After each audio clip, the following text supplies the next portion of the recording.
Tenemos para conversar de economía, Connie, ¿qué tenemos? Muchos datos, me parece, ¿no? Bueno, tenemos a la BI, Tenemos a la que es lo primero y principal. Y tenemos muchas cositas que fueron diciendo en relación a los datos de la pobreza. Por ejemplo, lo de ayer, me gusta arrancar por esto porque es una noticia de ayer. Martín Menem visitó La Nación Más. Martín Menem, presidente de la Cámara de Diputados de la Nación. Y declaró, ¿alguien con 2 dedos de frente le puede atribuir un gramo de responsabilidad a este gobierno por el índice de la pobreza que se conoció en este último día? Recordémonos, el índice de la pobreza es 52.9%. ¿Qué se le puede decir a este muchacho? ¿Cuántos datos? Claro, eso. Si tuviera 3 dedos de frente y si en vez de 1 gramo de responsabilidad fueran 200 gramos, claro, ya muchas variables en juego pone Martín Menem. Bueno, yo no respondo por mis dedos de frente, sí por la idea de que hay buena responsabilidad del aumento de pobreza, porque en general la pobreza es un indicador que se mueve poco, un indicador que se releva semestralmente, es decir, 2 veces por año, y entre medición y medición de pobreza siempre hay 1 punto arriba, 2 puntos abajo. Ese es el número, en términos, los últimos, digamos, si miramos los últimos 20 o 25 años. 2 puntos arriba, 1 abajo. Y en estos 6 meses, la primera medición de Milei subió 11 puntos respecto de la medición anterior, o del año anterior, mejor dicho. 41.7. Claro, de 41 a 52, números redondos, 11 puntos de diferencia. Entonces, eso da a pensar que sí hay responsabilidad, sí hay algo que es coyuntural. O sea, estructuralmente... Esta medición en el largo plazo se mueve poquito. Si se mueve de una medición a otra 11 puntos, es porque hay algo que es muy puntual, muy coyuntural. Entonces, ahí solo con eso ya te digo que sí hay gran responsabilidad del gobierno, solo por la cuestión meramente estadística. Ahora vamos a la cuestión más política y económica. En diciembre este gobierno toma la decisión política, decide cambiar el valor del dólar, hacer una devaluación brutal. Esa devaluación brutal implicó inmediatamente un enorme aumento de precios en diciembre, enero y febrero. 25% de inflación en diciembre, 20% en enero, 12, 14 en febrero, unas cosas prácticamente sin parangón histórico, digamos. Y no aumentar, y con congelamiento de sueldos y un aumento importantísimo de lo que se empezó a hacer la recesión. Empezaron los despidos, empezó a caer las ventas en los mercados, en los supermercados, en el comercio, a caer la construcción, freno total de la obra pública, o no total, pero bastante importante, prácticamente. Entonces, evidentemente, muchísimas personas perdieron parte de su ingreso, o todo su ingreso, en términos de poder adquisitivo, y eso es caer en la pobreza, porque... ¿Cómo se mide la pobreza? Y esto por ahí un poco lo... Eso es interesante, digamos, porque dale. También está como ahora que se discuten cosas que por ahí no se venían discutiendo. En Argentina es imposible que haya esa cantidad de pobres, estás en esta afirmación. Claro. Viste como, bueno, yo manejo datos, manejo números, o sencillamente mi experiencia de lo sensible y mi ojo me dicen que no hay pobres. Claro, entonces no hay, punto. Pero claro, porque la idea para mí, el problema que tiene esta estadística es que es el nombre. Llamarle pobreza a una medición que mide algo que es la capacidad de que con tu ingreso compres una canasta básica compuesta de ciertos productos.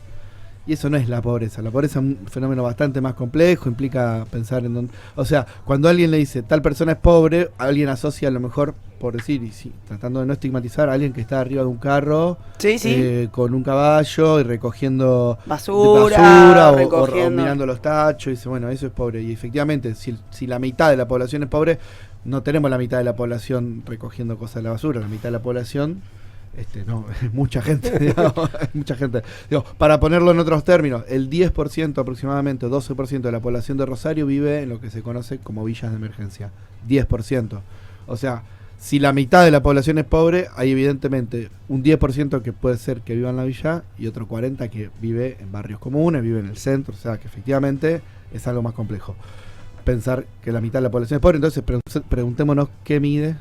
Y ahí un poco quería ir yo, no sé si te interesa. O sea, ¿qué sería? ¿Como necesidades básicas insatisfechas, se le podría decir? ¿O qué es? No, tampoco, porque es solamente la capacidad de que un hogar, no una persona, un hogar pueda comprar con el ingreso que tiene ese hogar, o sea, con los sueldos, las asignaciones, las jubilaciones, todo, la plata que le entra, comprar o no comprar una canasta básica total que incluye desde alimentos hasta transporte, salud, qué sé yo, una canasta básica que depende obviamente del tamaño del hogar. Un hogar más grande necesita una canasta más grande, un hogar más chico una canasta más chica, por eso también bueno, esa es la medición, digamos, básicamente, esa es la idea. Entonces luego se mide si el hogar está con sus ingresos, cubre o no cubre la canasta, está o no está por encima de la línea de pobreza, de cada uno de esos hogares. Se mide hogar, por ponerlo de alguna manera. Entonces, lógicamente, también pasan cosas como que si hay un niño más, si nace un niño en ese hogar, como se mide por hogares, y el ingreso es el mismo, puede ser que el hogar pase en una medición a ser pobre con respecto a la anterior, digamos. Entonces, también por eso, si hay más niños en los hogares, es más probable que sea pobre, y no que los pobres tienen muchos hijos, como a veces se suele decir erróneamente. O sea, es exactamente inverso. Es al revés, es otra cosa. Por eso es rara la estadística y tratar de entender de qué hablamos cuando hablamos. No, pero es cierto que en el imaginario existe una idea de que es pobre, es extremadamente pobre. Claro. Y no se puede entender, por ejemplo, que capaz que una persona pobre al hijo igual lo manda al club, sí, capaz. Por supuesto.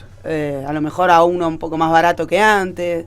A lo mejor tiene zapatilla, pero no tan nueva. O sea, no es que está completamente marginalizado de todo el entramado social. No, para nada. Por eso cuando inclusive algunos sindicatos están diciendo nuestros afiliados son pobres o ganan por debajo de la línea de pobreza, caso de algunos docentes, como docentes universitarios, bueno, tiene que ver con eso. O sea, si nos podemos imaginar que hay profesores de la universidad que son pobres, bueno, efectivamente la idea de pobreza que maneja esta estadística es una idea medio rara, no tiene que ver con lo que habitualmente uno asocia como cultural o socialmente como pobreza. Creo que lo dije bastante mal la frase, pero bueno, se entendió. Se entendió. Se entendió. Organicé la frase mal. Hay una gráfica que muestra la evolución de la pobreza según los distintos gobiernos. Y el gobierno de Javier Milei estaría entre la Rúa y Duhalde, diría yo. Sí, una cosa así. Si entendemos, Milei está entre la Rúa y Duhalde en relación a su gestión, porque está por encima de la Rúa, pero por debajo de Duhalde, que también hizo una devaluación. Exactamente.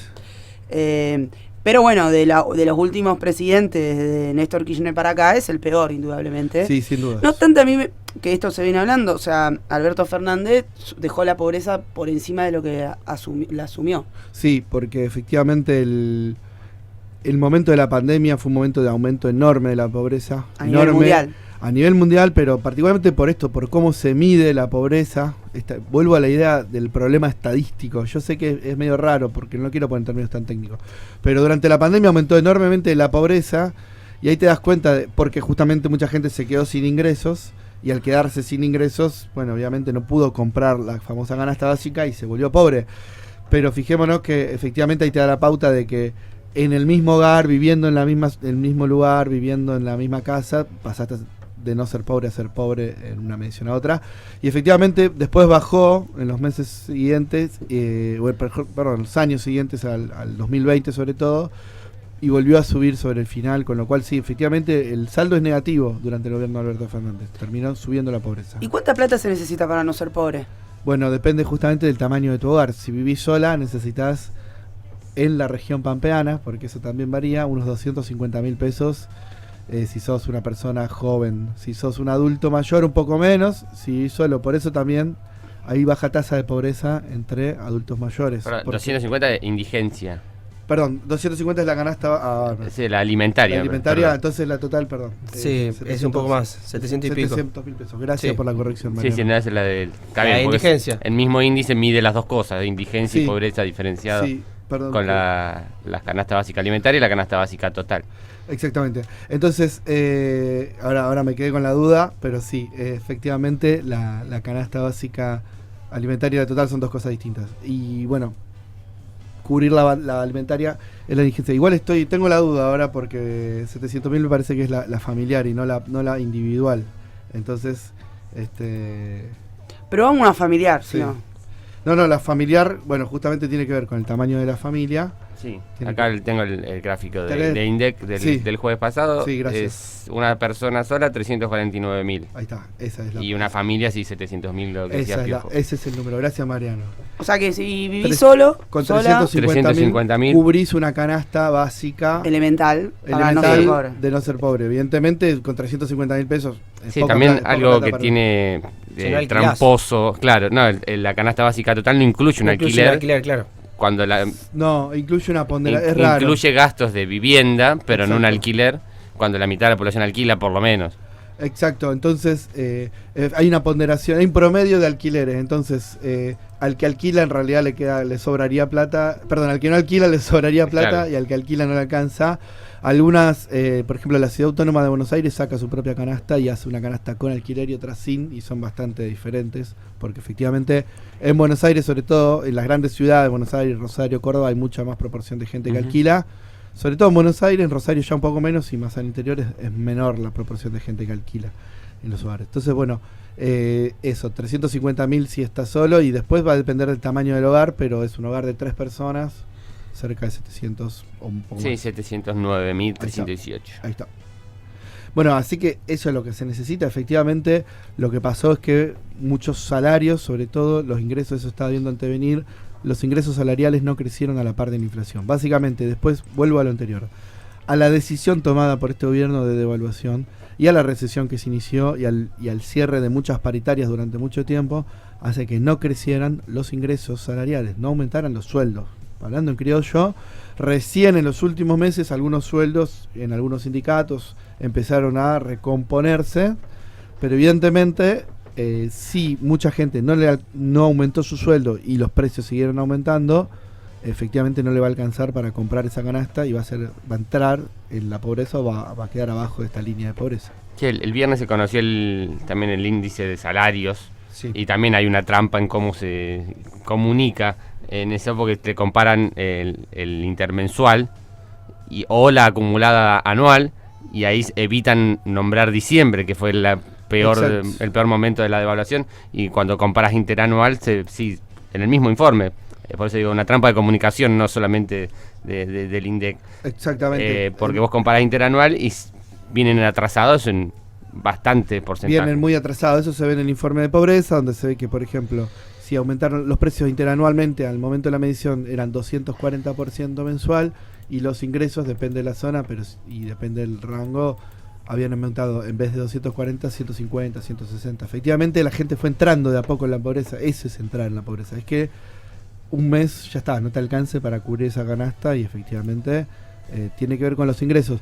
Por eso el gobierno hace hincapié en que ellos aumentaron las asignaciones, pero las asignaciones no son el principal ingreso de la gente, de la gente, inclusive de la gente más Bueno, humilde. pero si vos te agarrás del relato de que el pobre es casi el que está completamente excluido en un montón de cuestiones, entonces el plan social está asociado a la pobreza, y por ahí no se entiende que el plan social lo cobran muchas personas que Claro. capaz Y que que tienen no ciertas es- condiciones Exacto. y están sin laburo o lo que sea, pero no es que están completamente marginalizados por No. ahora. Por ahora, pero efectivamente no es el principal ingreso. El problema está en que los ingresos laborales o los ingresos, sobre todo eso del trabajo, no crecieron a la par, y ahí está el problema. Y además la diferenciación de ingresos que se está generando, porque hay sectores que sí lograron aumentar sus sueldos, y mientras que la mayoría no, sobre todo trabajadores del sector público, trabajadores y trabajadoras del Estado que vienen perdiendo sistemáticamente contra la inflación y empobreciéndose prácticamente todos. Bueno, en algo que hemos charlado en esta columna, que la idea de buscar también la destrucción de todo lo público que busca este gobierno, similar a lo que era en otra época, donde ser trabajador del Estado era sinónimo prácticamente de ser pobre, o ser docente era sinónimo de ser pobre, como era en la década de 1990, que esto lo busca desde el día 1.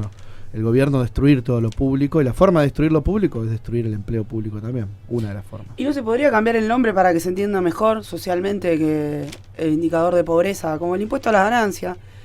Yo no sé cuál es tu postura ideológica política, no te lo voy a preguntar, porque yo sé que también asesorás a muchos que pagan impuestos a las ganancias. Sí, tenemos discusión. No obstante, quizá, viste, dice, el salario no es ganancia. Bueno, cambiar el nombre, decirle aporte solidario, aporte contributivo, aporte a los servicios sociales, no le digas impuesto a las ganancias de última, Impuesto a los ingresos. impuesto a los ingresos, no Claro. le ponga la palabra impuestos si tenemos tanto miedo. Tasa. no sé, lo que vos quieras. Aporte Eh, contributivo no reembolsable, como era que... Y No a la devolutivo. canasta de la pobreza, o para medir la pobreza, decirle de otra forma, entonces así nos entendemos un poquito mejor, porque si no, parece que estamos discutiendo sobre cuestiones más semánticas que específicamente sobre una política. Sí, lamentable, pero sí, efectivamente, bueno, nada, quedó y además, nada, en las comparaciones que se hacen, a veces en comparaciones intertemporales bastante espurias, porque cambió la metodología con el gobierno de Macri, entonces esto lo hizo Caputo, el ministro, el otro día, Toto Caputo, haciendo una comparación que estaba mal hecha, digamos, a propósito, para hacer no quedar tan mal a este gobierno.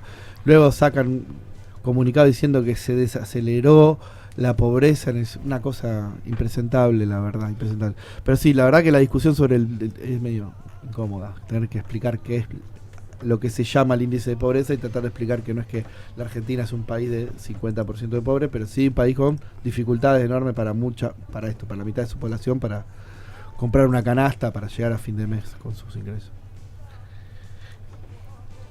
¿Tenemos más números? No. Suficiente. Suficiente. Suficiente, números. Suficiente me para el parece. lunes a la Demasiado mañana. para el lunes a la mañana. Ya está. ¿Cuánto cierra la inflación? Bueno, a ver cuánto cierra. Dicen, yo leí la mayorista, esto es un dato interesante, que está, viste que se hace semana tras semana, también se va midiendo. La mayorista va 0,1, ¿sí? Que es muy baja. Ahora, la última semana de septiembre, medida. Pero bueno, a riesgo de qué también. Hay una paralización fuerte. Sí. De la economía. Se siente muchísimo cómo está frenado el consumo y la actividad económica, sobre todo. Yo lo veo mucho en la calle. No sé si te lo ven. Yo lo insisto con esto. Uno ve a veces que ya después del 15-20, no solo en el consumo cotidiano, digamos, en el de cercanía, sino en general. Veo poco transporte, veo poca gente carga y descarga, poco movimiento de mercadería. Efectivamente, y bueno, la recesión que estamos viviendo es enorme, sobre todo en esto. Es la más comercio. grande, la vi de la historia, así como dice, así a grandes rasgos te la pregunto, como Todo es diciendo- histórico. No, lo que es raro. Y uno pregunta de la historia, porque vio...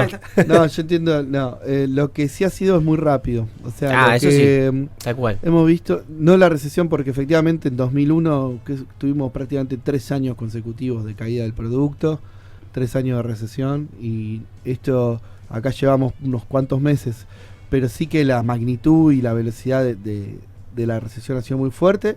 Parte de lo que buscó el gobierno, es parte de la estrategia del gobierno, porque el objetivo último sigue siendo bajar la inflación a cualquier precio. O sea, bajar la inflación bajando, como decíamos recién, el consumo y la capacidad directamente de comer de muchísimas personas para que no haya demanda, también con una concepción bastante pobre de cómo manejar la inflación, muy dogmática y muy centrada en la idea de esto, que no tiene que haber consumo, no tiene que haber dinero circulando para que nadie consuma y así no haya demanda y así no aumenten los precios. Una cosa rarísima, en lugar de pensar la problemática de la inflación desde múltiples ángulos. Hay mucha experiencia histórica, experiencias internacionales de cómo bajar la inflación.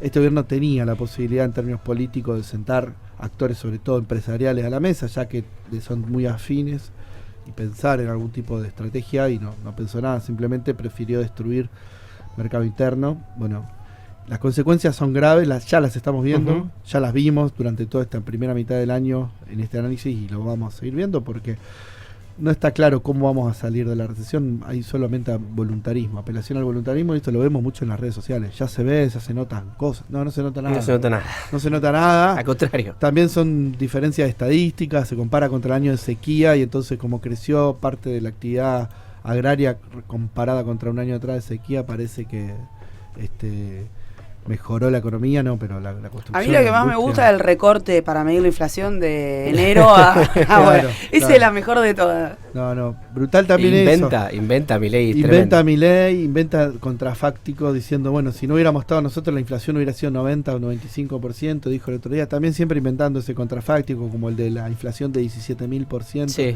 Si no hubiéramos estado nosotros la inflación no hubiera sido falso todo. Falso porque después siempre inventa, digamos. La otra vez inventó que la inflación ya era cero porque le restaba la devaluación mensual. un criterio absurdo, porque si lo aplicamos ese criterio para diciembre hubiera dado negativo, por ejemplo, la inflación. O sea, hubiesen bajado los precios. No, claro, no tiene sentido pensarlo. 2 segundos, entonces siempre elige los números que le conviene y los elige, los super exagera. Bueno, se trata un poco por ahí, a veces de eso, tratar de mirar los números más reales, bajar a tierra y mostrar que nada, es mentiroso, el presidente patológico, digamos. Yo no sé si no lo juzgo, lo caracterizo, digamos. Es parte de su relato y me parece que parte de ese relato también se trata de empezar a discutirlo con números más concretos, que son los propios números que publica el gobierno, más allá de lo que diga el presidente. La vi a Abraham con nosotros.